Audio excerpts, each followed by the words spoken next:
Hi friends, ഞാൻ അലൻജോ ജോഷി. കൂട്ടുകാർക്ക് അലൻജോ അക്കാദമിയിലേക്ക് സ്വാഗതം. ഇന്ന് ഞാൻ വന്നിരിക്കുന്നത് സാമൂഹ്യ വ്യത്യാസങ്ങളെ സംബന്ധിച്ച് ബുദ്ധമത ഗ്രന്ഥത്തിൽ പരാമർശിക്കുന്ന സാമൂഹിക കരാറിനെ കുറിച്ചും ഗ്രന്ഥങ്ങൾ കൈകാര്യം ചെയ്യുമ്പോൾ ചരിത്രകാരന്മാർ ശ്രദ്ധിക്കേണ്ട ഘടകങ്ങളെ കുറിച്ചും മഹാഭാരതത്തിന്റെ ചരിത്രാത്മകതയെ കുറിച്ചുമാണ് പഠിക്കുന്നത്. സാമൂഹിക വ്യത്യാസങ്ങളെ സംബന്ധിച്ച് ബുദ്ധമത ഗ്രന്ഥത്തിൽ പരാമർശിക്കുന്ന സാമൂഹിക കരാർ സവിശേഷതകൾ: സമൂഹത്തിൽ സമാധാനം സ്ഥാപിക്കാനും നേതൃത്വം നൽകാനും ഒരു വ്യക്തിയെ ജനങ്ങൾ തിരഞ്ഞെടുക്കണം. പകരമായി ജനങ്ങൾ ഭക്ഷണത്തിന്റെ വിഹിതം ഈ വ്യക്തിക്ക് നൽകണം. ജനങ്ങളാൽ തിരഞ്ഞെടുക്കപ്പെട്ട വ്യക്തി മഹാസാമന്തൻ എന്നറിയപ്പെട്ടു. പൊതുധാരണകൾ: രാജ്യത്വം ഒരു സാമൂഹിക കരാറിന്റെ ഭാഗമാണ്. ഇത് പ്രകാരം രാജാവ് ജനങ്ങളെ സേവിക്കണം, പകരമായി ജനങ്ങൾ അദ്ദേഹത്തിന് നികുതി നൽകും. സാമൂഹ്യ സാമ്പത്തിക ബന്ധങ്ങളെ സ്ഥാപനവൽക്കരിക്കുന്നതിൽ മനുഷ്യർക്ക് പങ്കുണ്ട്. ഗ്രന്ഥങ്ങൾ കൈകാര്യം ചെയ്യുമ്പോൾ ചരിത്രകാരന്മാർ ശ്രദ്ധിക്കേണ്ട ഘടകങ്ങൾ: ഗ്രന്ഥം രചിക്കപ്പെട്ട ഭാഷ, ഗ്രന്ഥം ഉൾപ്പെടുന്ന വിഭാഗം, ഗ്രന്ഥകർത്താവിന്റെ വീക്ഷണങ്ങളും ആശയങ്ങളും, ഗ്രന്ഥം രചിക്കപ്പെട്ടത് ഏതു തരം വായനക്കാരെ ലക്ഷ്യമാക്കാണ്, ഗ്രന്ഥം രചിക്കപ്പെട്ട കാലം, ഗ്രന്ഥം രചിക്കപ്പെട്ട സ്ഥലം. മഹാഭാരതത്തിന്റെ ഉപഭാഷയും ഉള്ളടക്കവും. ഭാഷ: മഹാഭാരതം പല ഭാഷകളിൽ ലഭ്യമാണെങ്കിലും മുഖ്യ ഭാഷ സംസ്കൃതമാണ്. ഭാഷാപരമായ ലാളിത്യം മഹാഭാരതത്തിന്റെ ജനസമ്മതി വർദ്ധിപ്പിച്ചു. ഉള്ളടക്കം: മഹാഭാരതത്തിന്റെ ഉള്ളടക്കത്തിന് രണ്ട് ഭാഗങ്ങളുണ്ട്: ആഖ്യാനം, അനുശാസകം. ആഖ്യാനം കഥകൾ ഉൾപ്പെടുന്നു. അനുശാസകം സാമൂഹിക നിയമങ്ങളെ കുറിച്ചുള്ള നിർദ്ദേശങ്ങൾ. ഉള്ളടക്കത്തെ സംബന്ധിച്ച് ചരിത്രകാരന്മാരുടെ വ്യത്യസ്ത വീക്ഷണങ്ങൾ. നാടകീയവും ഹൃദയസ്പർശിയുമായ ഒരു കഥയാണ് മഹാഭാരതം എന്ന് ചരിത്രകാരന്മാർ പൊതുവിൽ കരുതുന്നു. അനുശാസക വിഭാഗം മൗര്യാനന്ദ കാലത്ത് കൂട്ടിച്ചേർത്തതാണെന്ന് ചരിത്രകാരന്മാർ കരുതുന്നു. ആഖ്യാന വിഭാഗം ബന്ധുക്കൾ തമ്മിലുള്ള യഥാർത്ഥ പോരാട്ടത്തിന്റെ സ്മരണയാണ് എന്ന് ചില ചരിത്രകാരന്മാർ അഭിപ്രായപ്പെടുന്നു. യുദ്ധത്തെ സംബന്ധിച്ച് വേണ്ടത്ര തെളിവുകൾ ഇല്ലാത്തതിനാൽ കുരുക്ഷേത്ര യുദ്ധം നടന്നിട്ടില്ല എന്ന് ചില ചരിത്രകാരന്മാർ അഭിപ്രായപ്പെടുന്നു. മഹാഭാരതത്തിന്റെ ഗ്രന്ഥകർത്താവും കാലവും.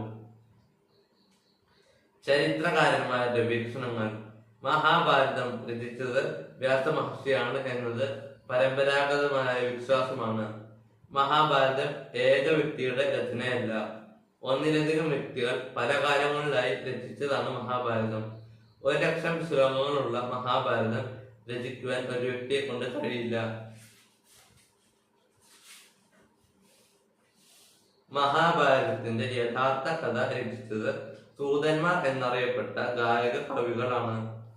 വാമൊഴിയായി പ്രചരിക്കപ്പെട്ട മഹാഭാരത കഥ ബ്രാഹ്മണർ ലിഖിത രൂപത്തിലാക്കുകയായിരുന്നു. മഹാഭാരതത്തിന്റെ യഥാർത്ഥ രചന ആരംഭിച്ചത് BCE 5-ാം നൂറ്റാണ്ടിലാണെന്ന് കരുതപ്പെടുന്നു.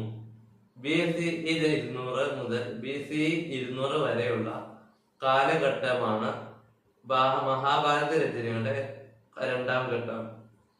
CE 200-നും 400-നും ഇടയിലുള്ള കാലഘട്ടത്തിൽ അനുശാസക വിഭാഗങ്ങൾ മഹാഭാരതത്തോട് കൂട്ടിച്ചേർക്കപ്പെട്ടു. മഹാഭാരതത്തിന്റെ ചരിത്രാത്മകത: BB ലാലിന്റെ കണ്ടെത്തലുകൾ. 1951-ൽ പുരാവസ്തു ശാസ്ത്രജ്ഞനായ BB ലാൽ ഉത്തർപ്രദേശിലെ ഹസനപുരം ഗ്രാമത്തിൽ ഉത്ഖനനങ്ങൾ നടത്തി. സെറ്റിൽമെന്റുകളുടെ അഞ്ചുതട്ടുകളുടെ തെളിവുകൾ BB ലാൽ കണ്ടെത്തി. രണ്ടാം തട്ടിലെ സെറ്റിൽമെന്റുകളുടെ കാലം BCE 12-ാം നൂറ്റാണ്ട് മുതൽ 7-ാം നൂറ്റാണ്ട് വരെയാണ്. രണ്ടാം തട്ടിലെ സെറ്റിൽമെന്റുകളിൽ വീടുകളുടെ ഭിത്തി മുളകൾ കൊണ്ട് നിർമ്മിച്ചവയായിരുന്നു. മൂന്നാം തട്ടിലെ സെറ്റിൽമെന്റുകളുടെ കാലം BCE 6 മുതൽ 3 വരെയാണ്. മൂന്നാം തട്ടിലെ സെറ്റിൽമെന്റുകളിൽ വീടുകൾ ഇഷ്ടികകൾ കൊണ്ട് നിർമ്മിച്ചവയായിരുന്നു. ഇതിഹാസത്തിലെ ഹസ്തിനപുരത്തിന്റെ വിവരണങ്ങളുമായി BB ലാലിന്റെ കണ്ടെത്തലുകൾ യോജിക്കുന്നില്ല. ഇതിഹാസത്തിൽ പരാമർശിക്കുന്ന നഗരങ്ങളുടെ തെളിവുകളൊന്നും സെറ്റിൽമെന്റുകളുടെ തട്ടുകളിൽ BB ലാലിന് ലഭിച്ചില്ല. മഹാഭാരതം ഒരു ഊർജ്ജസ്വല ഗ്രന്ഥം. മഹാഭാരതത്തിന്റെ വിവിധ പതിപ്പുകൾ പല ഭാഷകളിലായി പുറത്തിറങ്ങി.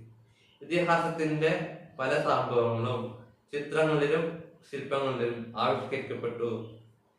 അനുഷ്ഠാന കലകളുടെ മുഖ്യ പ്രമേയമായി മഹാഭാരതം മാറി. മഹാഭാരതത്തിന്റെ കേന്ദ്ര കഥ ധാരാളം സാഹിത്യ കൃതികളിലൂടെ പുനരാവിഷ്കരിക്കപ്പെട്ടു. യയാതി BS ഖണ്ഡേക്കറുടെ യയാതി, രണ്ടാം ഊഴം MT വാസുദേവൻ നായരുടെ രണ്ടാം ഊഴം, കുന്തിയോ നിഷാദി മഹാശ്വേത ദേവിയുടെ കുന്തിയോ നിഷാദി. Thank you.